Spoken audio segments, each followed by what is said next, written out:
On me demande souvent, notamment en live, quel volant choisir. Je vais vous expliquer un peu ma sélection.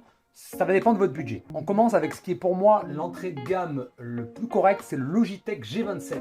Le Logitech G27 est un très bon volant pour démarrer. Si vous êtes sur PC, parce qu'il n'est pas compatible console, attention, vous trouverez le Logitech G27 pour 100-120 euros d'occasion et la qualité est vraiment au top. Donc vous avez volant, pédalier et pommeau pour 100-120 euros d'occasion. Il ne se trouve plus en neuf. Ça, c'est ma première sélection. C'est une pépite pour moi, pour ce prix-là. Ensuite, vous avez le G29. Le G29 est donc compatible PC, PS3, PS4, PS5. C'est la différence avec le G27, car c'est le même moteur, c'est le même système à l'intérieur. Donc encore une fois, pour démarrer, vraiment un très bon volant. Si vous êtes sur PC, je vous conseille plutôt un G27.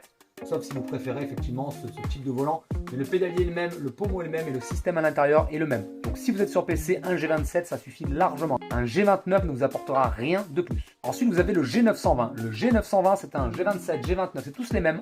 Là, je veux dire la structure, le moteur c'est exactement la même chose.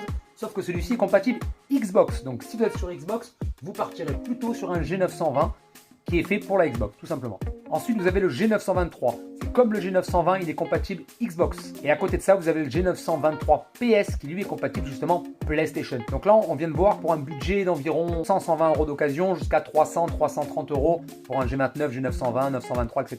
Maintenant, si vous avez un budget supérieur, ce que je peux vous conseiller, c'est un T300. Un T300, vous avez plusieurs versions. Vous avez cette version-là, vous avez juste le volant avec le pédalier et vous avez le T300 RS GT Edition qui lui va avoir en plus de ça un TH8A qui est donc une boîte de vitesse de chez Trustmaster. Vous pouvez la passer en boîte H ou en boîte séquentielle. Et ça, aux alentours des 500-520 euros, vous avez la complète. Si vous voulez que le T300 RS avec le pédalier, vous en coûtera à peu près 300-320 euros. Là, vous avez un système de double courroie. Et Logitech, c'est un moteur qui retransmet la route, qui retransmet les sensations de conduite. Alors que le T300 RS, vous avez un système de double courroie qui est quand même plus précis et vous avez nettement plus l'impression d'être dans une vraie voiture. Vous voyez, donc c'est cette version-là, vous avez le shifter en plus. Bon, actuellement, elle a augmenté, elle a plus à 560 euros dans ces eaux-là, même 580, ça dépend. Mais attendez que ça baisse, ça va baisser. Ça a été à 450 il n'y a pas si longtemps. Partie 2. Voilà, il faut l'acheter au bon moment, mais le T300 RS reste une valeur sûre.